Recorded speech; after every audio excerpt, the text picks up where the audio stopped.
Bismillahirrahmanirrahim. Alhamdulillahirrahmanirrahim. Alhamdulilladzi razaqana bis-sihhati wal 'afiyati bil abdan. Al-furqana 'ala 'abdihi liyakuna lil 'alamina nadhira. Asyhadu an la ilaha illallah wahdahu la syarika lah. Wa asyhadu anna Muhammadan 'abduhu wa rasuluhu la nabiyya ba'da. Allahumma salli wa sallim wa barik ala Muhammad wa ali Muhammad kama sallaita wa sallamta wa barakta ala Ibrahim innaka Hamidum Majid. Amma ba'du, fa ya ibadallah ittaqullah. Jamaah, kajian kita masih surat Al-Hasyr. Insyaallah pagi ini kita kaji ayat nomor 4. A'udzu billahi minasyaitonir rajim. Dzalika bi annahum syaqqullaha wa rasulahu. Wa may yushaqillaha fa innallaha syadidul iqab. Jamaah, kembali kisah ini terkait dengan yang kemarin kita bicarakan tentang orang Yahudi Bani Nadir yang diusir Allah dari kota Madinah karena kejahatannya, karena perbuatannya. Itulah yang dijelaskan Allah pada ayat nomor 4. Zalika itu, tapi menunjukkan ayat sebelumnya yang mengkisahkan tentang perbuatan Bani Nadir dari golongan Yahudi. Apa yang dilakukan mereka? Bi'annahum, karena sesungguhnya mereka yusyakillah. Kalau bahasa sekarang ini yaitu melecehkan Allah, melecehkan agama Allah, melecehkan Rasul Allah. Kalau sudah disebutkan yusyakillah, maka yang terkait dengan apa yang diturunkan Allah, termasuk Rasul Allah, ajaran Allah, siapapun yang melakukannya, siapapun yang berbuat, maka Allah akan murka kepadanya. Oleh karena itulah, apa yang dijelaskan Allah ini menunjukkan, pertama, apapun perbuatan manusia di dunia pasti akan dinilai Allah. Dengan penilaian Allah itulah yang nantinya manusia itu mendapatkan siksa atau mendapatkan pahala. Yang perlu kita yakini bahwasanya siksa di dunia tidak diturunkan Allah pada masa Nabi Muhammad ini. Seandainya Allah masih memberlakukan siksanya di dunia, mereka yang berbuat dosa itu pasti akan dihancurkan Allah sebagaimana umat-umat dahulu sebelum Nabi Muhammad. Dengan kasat mata kita bisa mengatakan bahwa Allah tidak menyiksa siapapun yang berbuat salah menurut Allah. Kita lihat sekarang ini orang kafir gentayangan di mana-mana, dan orang kafir hidupnya mewah, orang kafir pangkatnya tinggi, bisa berbuat sesuatu yang dianggap bermanfaat. Seperti kita lihat peralatan yang sekarang muncul dengan aneka ragam teknologi yang hasilnya bisa kita nikmati dan kita anggap bermanfaat dalam komunikasi berhubungan kita satu dengan yang lain. Tapi tidak pernah diterangkan Allah bahwa orang kafir itu kelak akan masuk surga. Inilah yang dicontohkan Allah, golongan Yahudi dari Bani Nadir ini, mereka berbuat salah tapi tidak disiksa Allah, hanya diusir dari kota Madinah. Ini menunjukkan hukuman yang paling benar-benar ringan dibanding umat-umat dahulu. Oleh karena itu, kalau mereka setelah diusir dari kota Madinah, kemudian menyadari perbuatannya itu salah dan insaf bahasa kita, sadar, kemudian masuk Islam dengan sungguh-sungguh memperjuangkan Islam, bisa juga nantinya masuk surga. Sejarah banyak yang menerangkan, di antaranya kalau kita ambil contoh yang paling nyata dan tidak ada yang meragukan sedikit pun, kisahnya Umar bin Khattab. Betapa kejamnya waktu masih jahiliyah, menjadi musuh Allah dan musuh Rasul, bahkan Nabi Muhammad itu pun juga dalam daftar yang akan dibunuh oleh Umar. Tapi setelah sadar Umar masuk Islam dan betul-betul sungguh-sungguh di dalam Islamnya, sampai bisa menjadi khalifah pengganti Rasul setelah Abu Bakar. Inilah semuanya itu kalau kita berbicara apa yang menjadi ketetapan Allah, semuanya itu masih ada hikmahnya. Kecuali kalau Allah sudah mengunci mati hatinya, seperti contoh lagi dalam Al-Quran Abu Lahab. Kalau sudah seperti itu, tidak akan bisa pernah kembali ke jalan yang benar, disebabkan mereka seperti itu digambarkan Allah summun, bukmun, umyun, fahum la yarji'un. Summun tuli, bukmun bisu, umyun buta. La yarji'un, mereka tidak akan kembali pada jalan yang benar.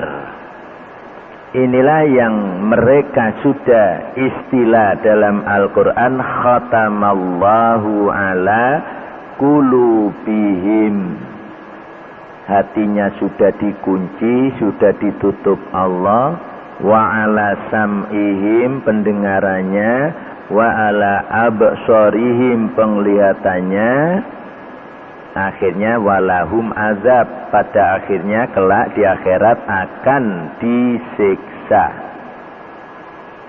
Tapi banyak orang yang menilai seperti itu, dianggap Allah yang kejam. Hati-hati jamaah, Allah tidak pernah berbuat zalim.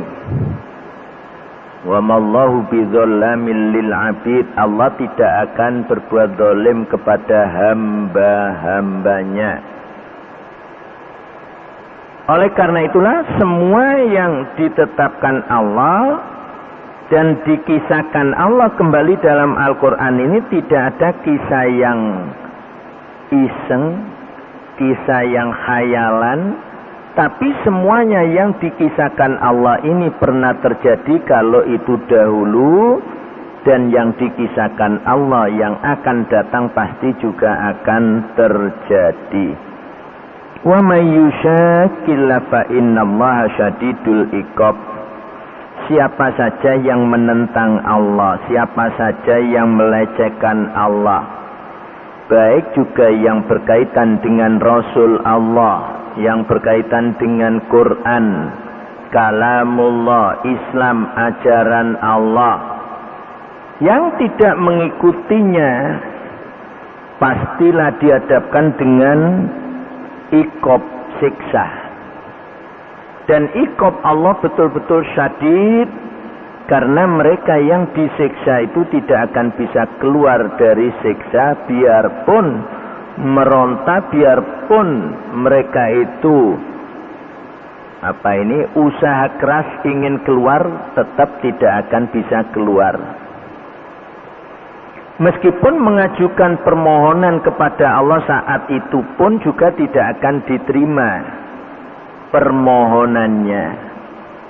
Itulah yang lalu sudah kita kaji dalam surat Al-Munafikun. Jangankan mereka itu yang sudah disiksa, yang mati saja kemudian, ya Allah, hidupkan aku sebentar saja ya Allah, akan aku lakukan seluruh perintahmu. Lau akhartani ila ajalin qarib. Ya Allah, kalau engkau tunda kematian ini barang sesaat, fa asaddaka wa akum minas sholihin. Tapi pernah ada yang mengatakan pada saya, Ustadz, di desa saya itu ada orang yang sudah dikubur kembali lagi ke rumah. Sampai sekarang katanya masih hidup, tapi orang itu sudah tidak bisa berbuat apa-apa. Seperti orang sudah hilang akalnya. Tapi sampai sekarang masih hidup katanya, padahal sudah dikuburkan. Saya tanyakan, betul itu kamu? Iya betul Ustadz. Nah ini juga menunjukkan kekuasaan Allah, bukan kok malaikatnya salah alamat, hati-hati. Bisa jadi itu menunjukkan kekuasaan Allah bahwa orang yang mati itu kelak akan dibangkitkan semuanya. Tapi orang yang setelah dikuburkan ini sudah tidak bisa komunikasi dengan baik. Seandainya bisa komunikasi dengan baik akan berkata dusta lagi. Oh, di kuburan itu tidak ada apa-apanya. Mungkin ceritanya lain lagi, akan mendustakan juga kalau memang sebelumnya dia bukan orang yang beriman. Nah, hati-hati seperti itu, jangan sampai kita ceroboh, Allah salah alamat, mencabut nyawanya, perintahkan malaikat Israel keliru. Lah ini lain lagi, nanti kita suudzon kepada Allah. Kalau memang betul-betul itu sudah dikubur dan bisa bangkit kembali, sampai sekarang masih hidup, itu pertanda bahwasanya orang yang di kuburan kelak juga akan dibangkitkan Allah. Kan sementara ini kita masih meraba-raba koyo opo nanti kebangkitannya itu, padahal sudah jadi tanah. Itulah orang kafir zaman Nabi dahulu tidak pernah percaya bahwa hidup setelah mati itu ada. Hatta dijelaskan Allah dalam Al-Quran, in hiya illa hayatunad dunya. Mereka berkata bahwa kehidupan itu adalah dunia ini. Namutu wa nahya, kami mati dan kami hidup.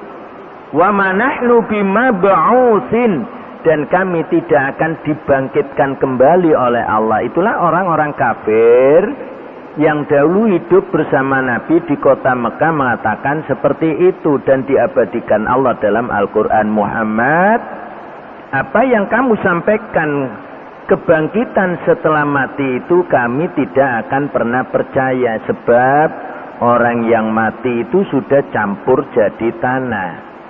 Berbicara akal pikiran, maka mereka itu benar adanya, sebab dalam kisahnya itu Nabi juga sampai di demo, kalau bahasa kita, dibawakan tulang belulang yang sudah hancur.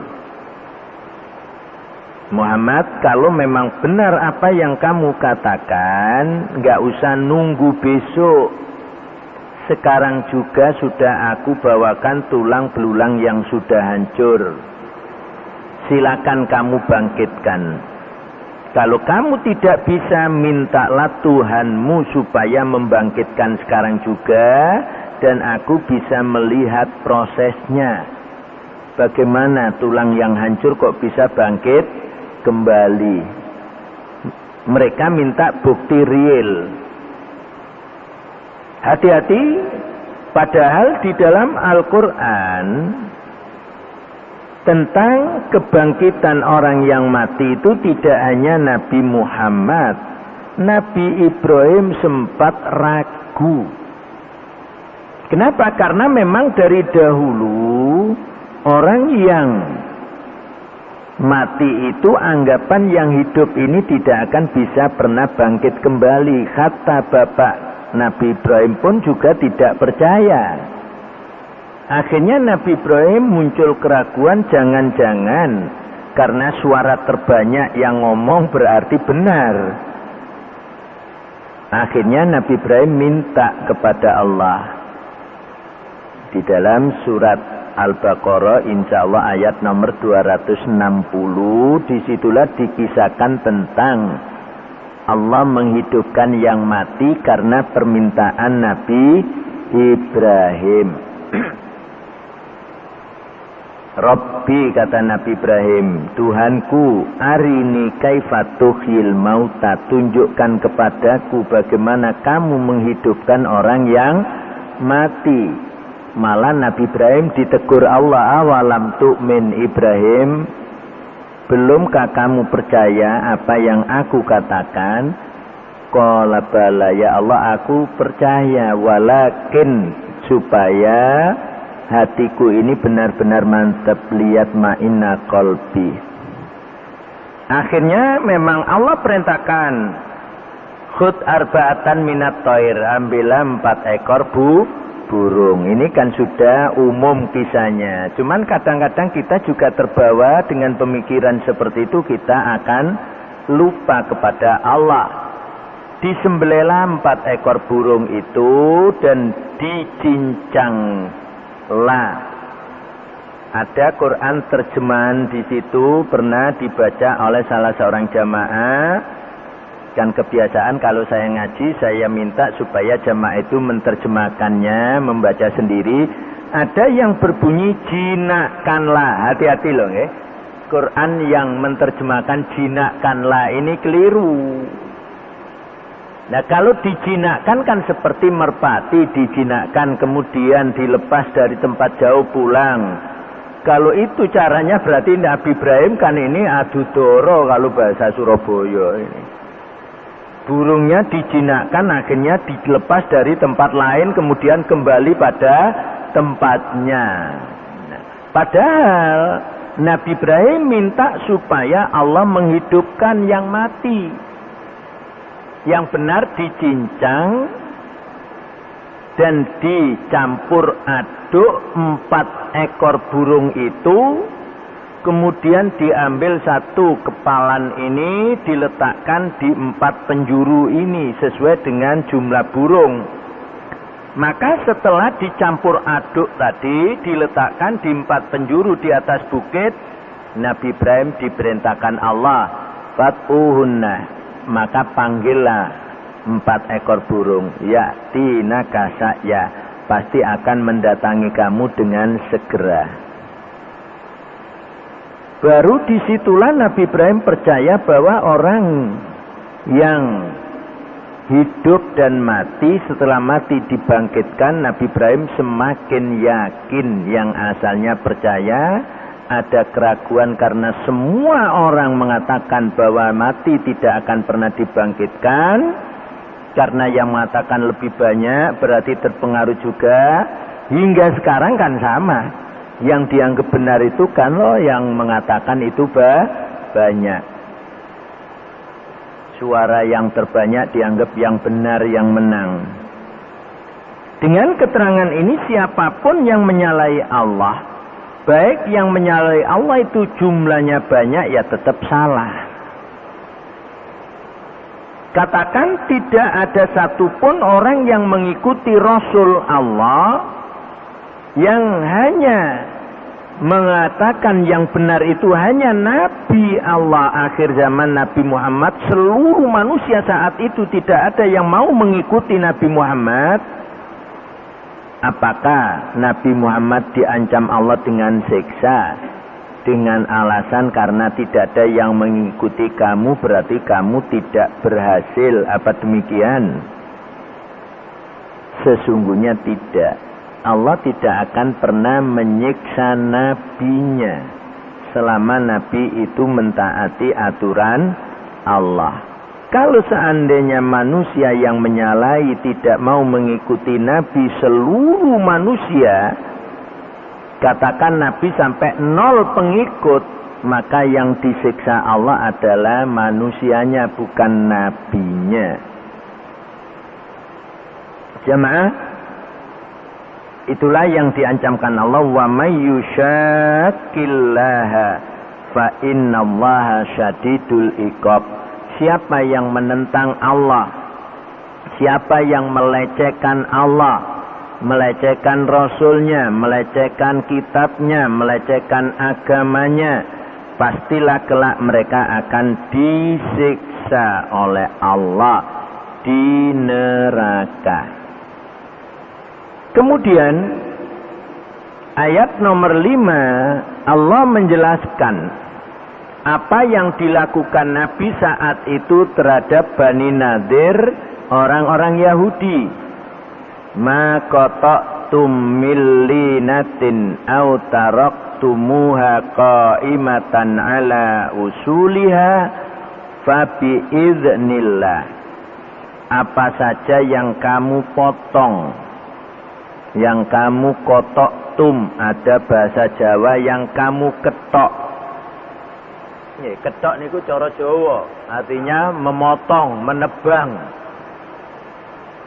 Dari pohon-pohon kurma milik orang Bani Nadir, orang Yahudi itu, au taraktumuha qaimatan ala usuliha, kamu biarkan tumbuh, kamu biarkan berdiri pada pangkalnya, berarti tidak kamu tebang, tidak kamu ketok, tidak kamu potong. Semuanya itu adalah fa bi iznillah, atas perintah Allah. Jamaah, kalau sekarang ini orang yang merusak, orang yang memotong, menebang seluruh pohon-pohon yang ditanam di Tegal atau di kebun yang luas, dianggap berbuat anarkis.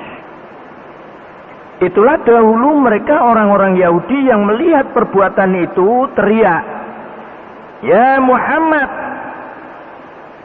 qad kunta tanhanil fasad fil ard, fama balu qat'in nakhli wa tahrikuha."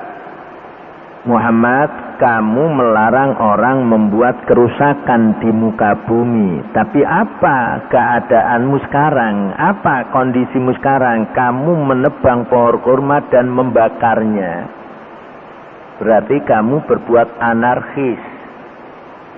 Nek cara sakniki kan berbuat anarkis.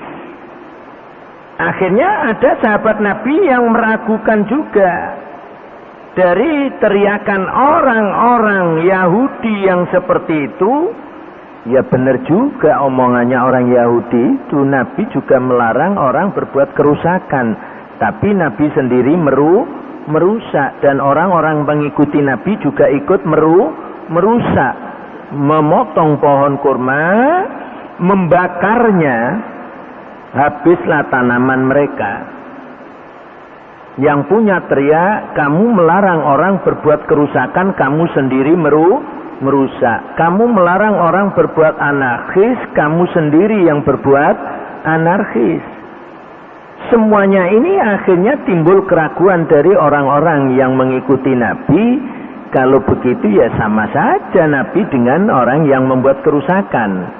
Turunlah ayat yang berbunyi, ma qata'tum millinatin aw aqamtumuha qaimatan ala usuliha fabi iznillah. Dengan dasar ayat ini apa yang dilakukan Nabi tetap dinilai ibadah karena itu perintah Allah. Meskipun lahirianya kasat matanya Nabi merusak. Karena izin Allah tidak ada yang dijadikan pedoman bahwa itu merusak. Justru itu perintah Allah. Siapapun yang mentaati perintah Allah dinilai Allah ibadah.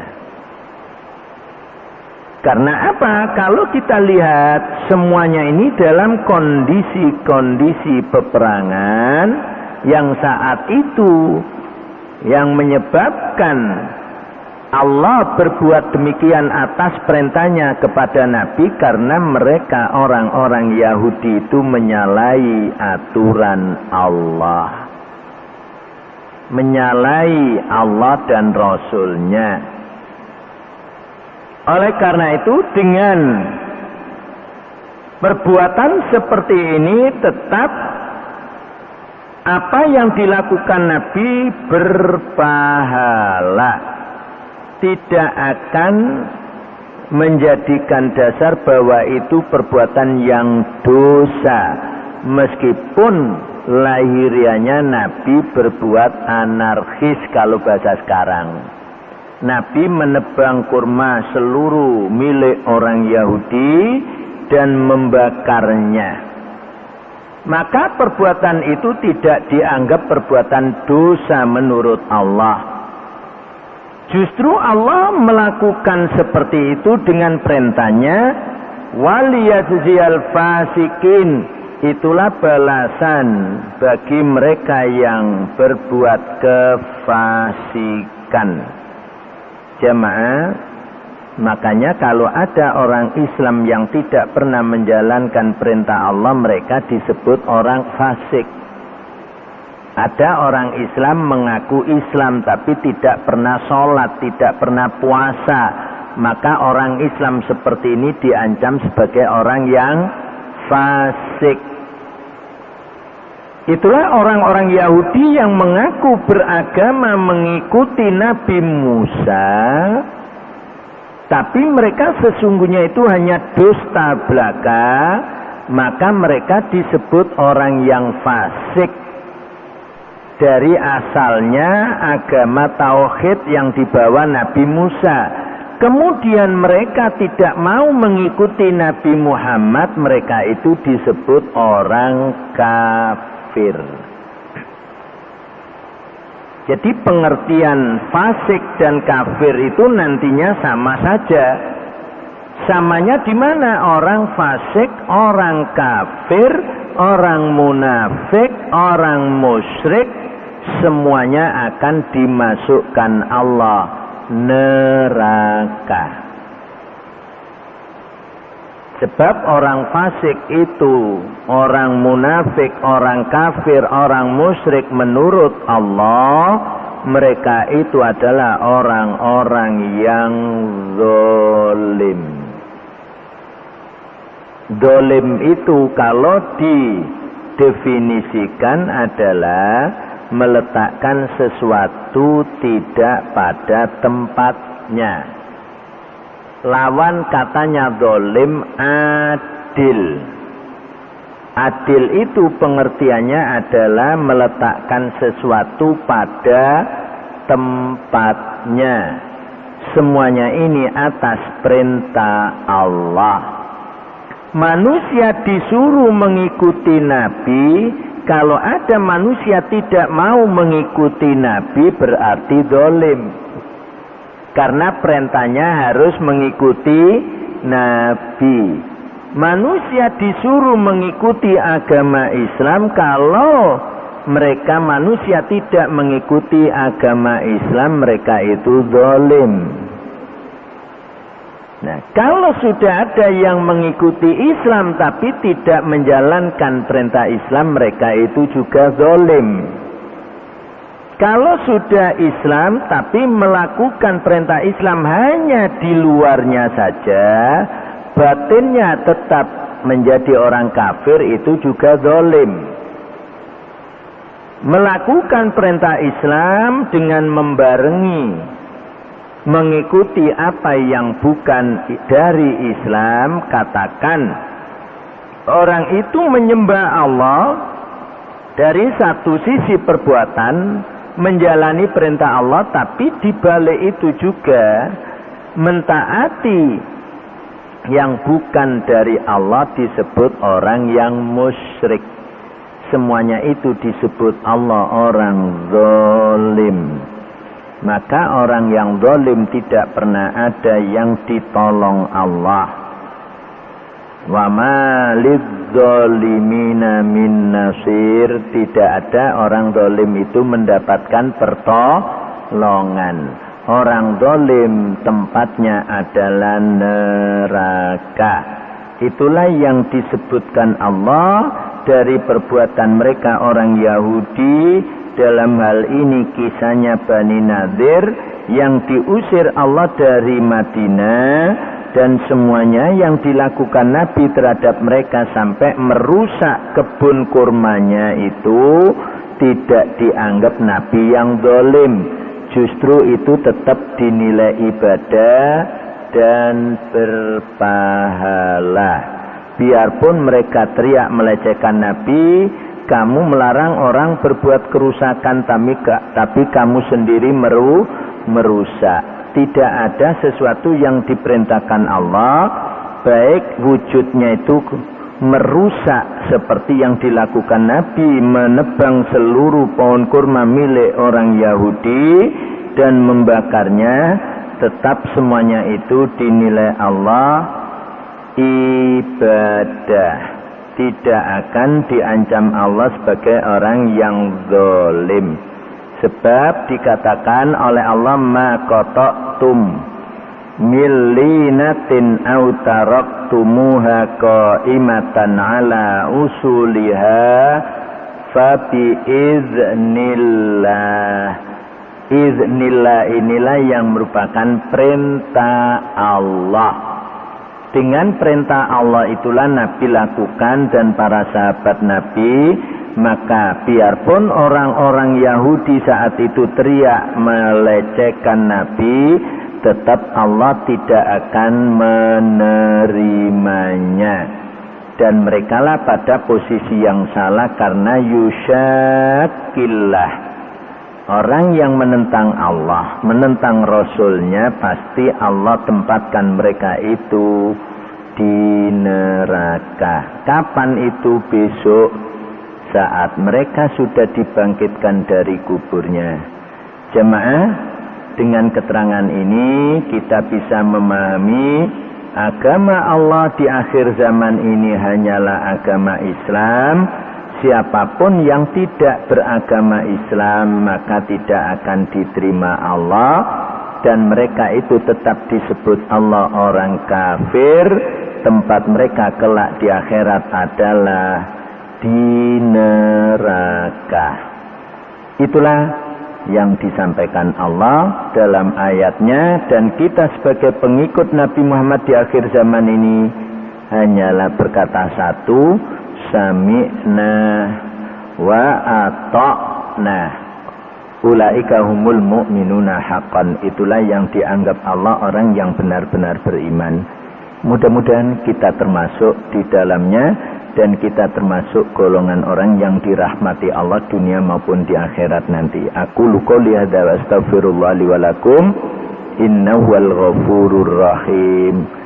Silakan kalau ada yang perlu sampaikan, monggo. Saya berikan waktu dari 4 dan 5 surat Al-Hasr, 2 ayat pagi ini yang kita kaji tentang perbuatan orang Yahudi dan apa tindakan Allah kepada mereka, bagaimana perintah Allah terhadap Nabi.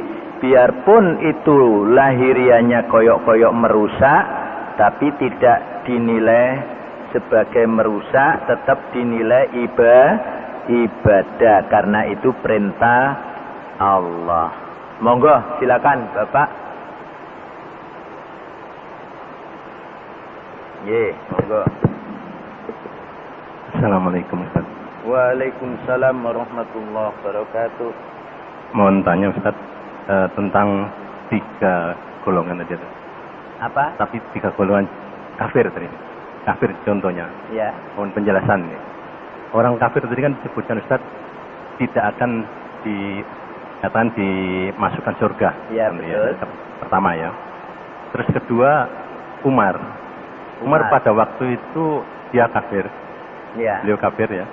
Terus tapi tidak ada yang membimbing kan Ustaz. Baru ada Rasul Nabi dia masuk Islam. Ini jaminan atau bagaimana Ustaz? Masuk surganya itu? Umar ya. Iya, jamin. Karena pada waktu itu kan belum ada yang membimbing. Betul, Ya. tapi setelah ada Rasul dia masih kafir. Pernah menjadi musuh Rasul. Oh. Terus bagaimana kalau zaman sekarang Ustaz? Kalau zaman sekarang bagaimana Bapak? Kan orang kafir itu selama katakanlah sudah dewasa dan sebagainya, Ya. dia kan sudah ada contohnya orang Islam yang supaya dia masuk ke dalam Islam ya Ustaz. Ya. Tapi dia masuknya Islam itu sudah katakanlah umur 50 atau 40 ya. Ya. Terus pertanggungan jawabnya itu selama dulu kan kok enak dia masuk ke surga. Ya. Sama pertanggungan dia kan sudah diberitahu selama hidupnya itu sebelum Ya. masuk Islam itu. Itulah Islam tidak pernah ada pendendam, Allah tidak pernah pendendam, dengan catatan taubatan nasuha. Jadi kalau ada katakan gini aja mudahnya, 0 tahun sampai usia 50 Kristen, misalnya demikian, Hindu atau non-Muslim, umur 50 sampai meninggal dia Muslim, yang dihisab Allah hanya 50 sampai meninggalnya. Amalan baiknya dari 0 tahun sampai 50 nggak diterima, tapi dosa-dosanya dianggap 0. Yang dihitung lagi 50 sampai meninggal. Dosa dan pahala banyak mana? Supaya kita mudah memahami. Soalnya gini Ustaz, saya pernah mendapat penjelasan dari Ya. salah satu Ustaz bahwa sebelum katakan 50 tadi, sebelum 50 dia kan sudah banyak artinya bimbingan dari orang-orang Islam, so sudah harus tahu lah. Ya. Nah, sementara itu dia baru sadar tahun 50 ya. Umur 50 Pak. Ya umur 50 Ya. Umur 50. Sementara yang sebelum 50 ini kan katakanlah ya tadi saya bilang kok enak tadi. Ya tapi dia kok enaknya enggak bisa kok enak, wong kebaikannya enggak diterima Allah. Kebaikan yang dilakukan 0 sampai 50 itu enggak diterima oleh Allah, biarpun dia mengaku ibadah. Tapi tentang kejelekannya Ustaz, Kejelekannya dinolkan, diputihkan. Itulah Rahman Rahimnya Allah. Tapi 50 sampai meninggal, sungguh-sungguhkah orang itu beribadah dengan cara Islamnya tadi? Kalau nggak sungguh-sungguh ya tetap neraka Bapak. Jangan mengatakan semua orang Islam masuk surga, nanti dulu. Wong orang yang sudah sholat aja belum tentu surga. Fawailul lil musallin, neraka orang yang sholat, apalagi yang nggak pernah sholat. Orang yang sholat itu loh masih neraka. Jadi kalau besok di akhirat ditanya, fulan kamu Islam ya Allah, saya mulai kecil Islam. Bapak saya seorang ustadz terkenal, mbah saya kiai besar. Mosok saya ndak Islam ya Allah? Iya, tapi kamu sholat apa enggak? Wah itu ya Allah yang saya tidak sempat tapi keburu wafat. Akhirnya Allah sebutkan nerakalah tempatmu. Interupsi ya Allah. Yang menyolati saya kan orang sejagat. Apalagi per kepala dikasih keluarga saya uang 100.000 ya Allah. kan berarti amal baik saya banyak, tetap nggak diterima. Orang yang matinya tidak sholat, meskipun beragama Islam, ya nggak akan diterima Allah, tetap di neraka. Yang sholat saja masih diancam Allah neraka, apalagi yang tidak sholat. Lah orang yang dari agama lain tadi, mulai usia 50 masuk Islam, sungguh-sungguhkah iya atau tidak? Kalau tidak ya besok tetap neraka Bapak, bukan kok enak gitu. Allah punya perhitungan tersendiri. Itulah pertama menunjukkan Allah tidak pernah zalim. Allah tetap Rahman Rahim, kasih sayang. Cuman yang dikasih sayangi Allah ini loh yang tidak penuh perhatian. Akhirnya ya tetap besok dimasukkan Allah neraka, padahal sudah diberikan kemurahan banget. Dosa awalnya dari 0 sampai usia 50 dihapus Allah. Tapi amal baiknya nggak diterima Allah. Berarti orang itu dianggap baru lahir, itu bahasa mudanya. Yang dihisab Allah mulai usia 50 sampai meninggal. Katakan orang itu meninggal usia 90. Berarti 90 diambil 50, 40. 40 tahun itulah yang dihitung Allah. Mana yang lebih mantap timbangannya, dosakah atau pahala? Sebab besok ditimbang Allah Bapak, bukan kok dikurangi positif, dikurangi negatif. Ditimbang Allah. Dalam surat Al-Qari'ah, fa'amma man sakulat mawazinuhu, siapapun yang ditimbang Allah amal baiknya berat, maka fahuwa fi 'aisyatir radiyah, mereka hidup yang menyenangkan, yaitu surga. Wa amma man khaffat mawazinuhu fa ummuhu hawiyah, siapa yang ditimbang Allah mantap dosanya, berarti yang ringan amal baiknya, fa ummuhu hawiyah, tempat kembalinya hawiyah. Kalau hawiyah dunia enak, hawe. Hawe lah indah tuh Pak.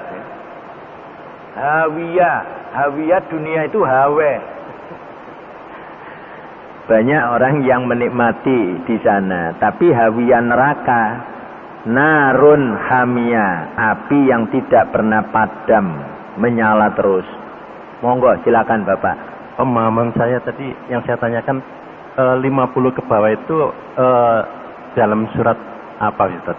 Ya. Menjelaskan dalam surat dalam apa? Surat Ali Imran, fa in aslamu faqadih tadau. Berarti kalau kamu sudah Islam, berarti kamu sudah mendapatkan petunjuk, maka Allah menetralkan. Dalam surat Al-Hadid, orang yang iman dan dahulu dalam bahasa umumnya waktu Nabi Musa, waktu Nabi Isa, dia beriman tauhid, berpahala. Tapi setelah Nabi Muhammad diutus, dia masuk Islam, mendapatkan 2 pahala. Tapi mereka yang musyrik tidak disertakan pahalanya. Dengan keterangan 2 surat itu Al-Hadid, maka orang-orang yang non-muslim masuk Islam itu dinetralkan oleh Allah. Itulah tanda Allah tetap Rahman Rahim. Allah tidak zalim. Cuman yang menjadi masalah Bapak, apakah setelah usia 50 masuk Islam sungguh-sungguh, atau hanya sekedar masuk Islam nggak pernah sholat, ya tetap besok neraka. Sudah bisa dipahami? Kan sekarang Pak, banyak orang masuk Islam tapi yang nggak sholat. Cina-Cina banyak yang Islam tapi kadang-kadang juga tidak sholat. Tapi kalau ditanya Islam, sholat ya enggak, ya bodoh nanti. Tetap tidak akan bisa masuk surga. Silakan, yang lain kalau ada monggo. Saya berikan waktu sebentar. Kalau ada.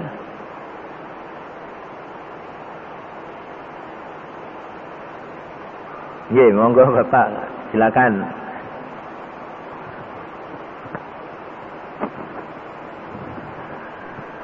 Ya, saya mau tanya, ada orang pernikahan itu mas kawinnya itu perangkat sholat dan Quran, Ustaz. Nggih, terus Tapi nggak sholat. habis itu nggak sholat, Ustaz. Tolong jelaskan, Ustaz. Yaitu Islamnya hanya nikah tok, Pak. Kan sekarang banyak seperti itu. Apa mas kawinnya? Seperangkat alat sholat dan Al-Quran. Tapi Qurannya nggak pernah dikaji. Rukunya, perangkat sholatnya nggak pernah dipakai. Yang memberikan lanangannya juga tidak pernah mengajari istrinya. Podo gak sholate. Itu simbolis. Hati-hati. Sebab besok apa yang kita lakukan itu kita pertanggungjawabkan di hadapan Allah. Tentang pernikahan itu yang paling berat di hadapan Allah kita para suami. Kita para suami. Kenapa? Karena perempuan semenjak 0 tahun sampai dewasanya itu di tangan orang tuanya mendidiknya. Setelah laki-laki qabiltu nikahaha wa tazwijaha bil mahril madkur, enak bahasa Arab pendek. Kalau bahasa Indonesia panjang. Saya terima nikahnya, siapa namanya disebutkan, sampai bin siapa disebutkan, dengan mahar. Maharnya apa? Juga biasanya kalau bahasa Indonesia coro Jawa disebutkan. Tapi kalau bahasa Arab enak, qabiltu nikahaha wa tazwijaha bil mahril mazkur. Hanya 3 kelompok kalimat. Qabiltu nikahaha wa tazwijaha bil mahril mazkur, selesai. Saya terima nikahnya dengan dan kawinnya dengan mahar tersebut. Kalau di Indonesia kan hanya itu. Saya terima nikahnya dan kawinnya dengan mahar tersebut. Selesai. Pendek sekali kalau dengan bahasa Arab. Saat itulah laki-laki sudah menerima amanat dari Allah. Bukan sekedar amanatnya moro tuwo. Hati-hati loh ya. Karena Nabi pernah dawuh, fa innakum akhadtumuhunna bi amanatillah. Karena kamu mengambil wanita menjadi istrimu itu amanat Allah, bukan amanat moro tuwa. Kalau amanat moro tuwa enak, Pak. Lewat bahasa ludruk Surabayaan dulu yang lama-lama, telo diketuk jemek, moro tuwa dibujuk kenek. Apa kesenangan moro tuwa dibelikan nanti juga bisa ditipu, kan gitu Pak nggih. Nek ludrukan biyen kan gitu. Telo diketuk jemek, moro tuwa dibujuk kenek. Nah, ini hati-hati. Tapi karena nikah itu istri merupakan amanat Allah, besok ditanya Allah, hati-hati. Mana bukti ayatnya? Surat Tahrim ayat nomor 6. Ya ayyuhalladzina amanu qu anfusakum wa ahlikum nara. Jadi nek mas kawin Quran dan perangkat sholat itu tanggung jawabnya suami berat, Bapak. Bukan sekedar simbolis. Tanggung jawabnya harus mengajarkan pada istrinya itu juga. Sebab dahulu zaman Nabi ada orang yang tidak mampu, ingin menikah, ditanya Nabi, apa yang kamu bisa berikan kepada perempuan itu tentang maharnya? Saya tidak punya apa-apa Nabi. Cincin dari besi, tidak punya juga Nabi. Dari Al-Quran, apa yang sudah kamu hafalkan, surat-surat dari Al-Quran? Saya hafal sekian surat Nabi. Ya sudah, itu bisa dijadikan mas kawin. Hafalan surat itu bisa dijadikan mas kawin. Bukan Qur'annya, tapi hafalannya. Islam itu tidak pernah memaksakan, mempersulit, tidak. Hafalan Quran itu loh bisa dijadikan mas kawin. Waktu zaman Nabi ada yang seperti itu. Apa yang kamu bisa dari Al-Quran? Saya hafal surat ini, surat ini, surat ini Nabi. Ya sudah, itu dipakai mas kawin. Tapi sekarang yang ditiru Qurannya. Apakah tidak boleh? Boleh Bapak. Cuman itu tadi, mas kawinnya perangkat alat sholat dan Quran, ngaji dan sholat juga enggak. Kedua mantennya malahan. Nah niki Islam waktu nikah toh. Mari nikah gak Islam meneh. Apalagi nikahnya di Masjidil Haram, mulai pegatan. Ampun Bapak, terakhir kalau ada satu saja. Terakhir satu saja kalau ada, monggo silakan. Pak, tolong Pak, mic-nya. Silakan. Gini Ustaz, orang-orang kafir pada zaman sebelum Nabi Muhammad dan orang kafir pada saat Nabi Muhammad, apa perbedaannya? Dulu kan sebelum Nabi Muhammad seksanya langsung di dunia. Dan sekarang kan pada zaman Nabi Muhammad seksanya akan ditangguhkan. Apakah orang-orang kafir dahulu apakah besok di akhirat apakah tetap mendapatkan siksa? Ya. Jadi orang kafir dahulu begitu salah disiksa Allah di dunia dan di akhirat tetap neraka.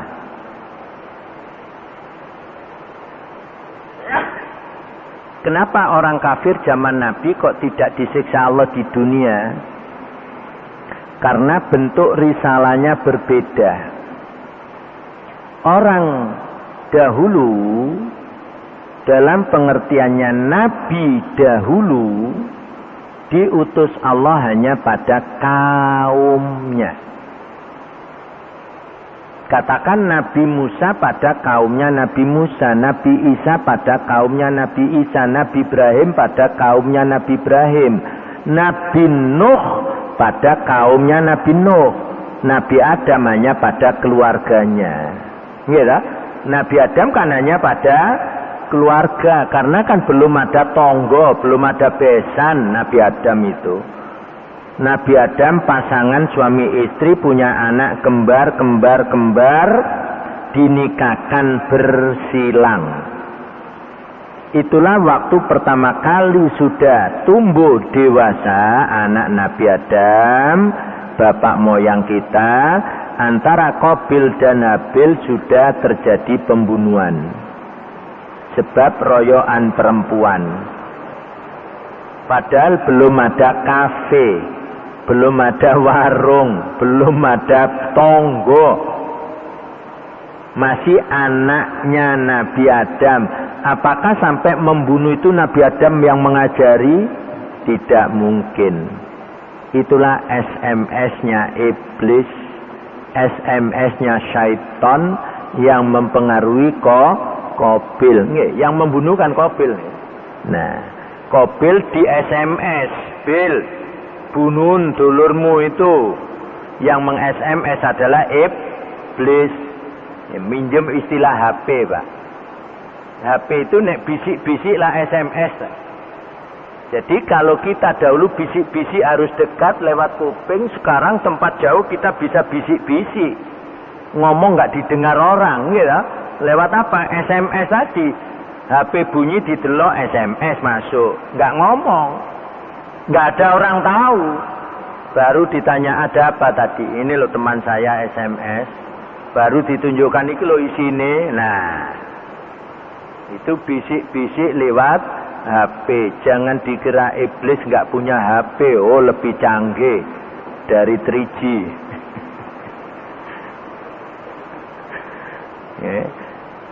Nabi Muhammad risalah kenabiannya universal, Pak.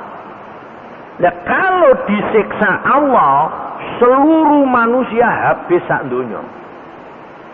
Kalau Nabi dahulu istilah mudah kita pahami pada kaumnya, kalau istilah pemerintahan sekarang provinsi.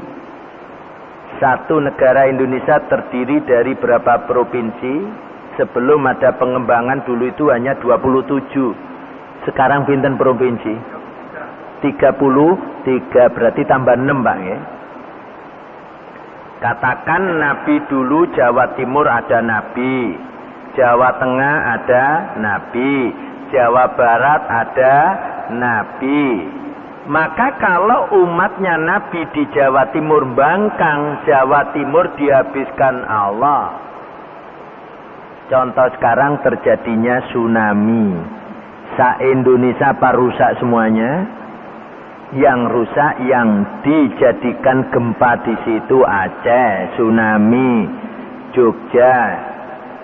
Nah, daerah-daerah yang terjadi gempa itulah bentuk siksa-siksa dahulu kan seperti itu.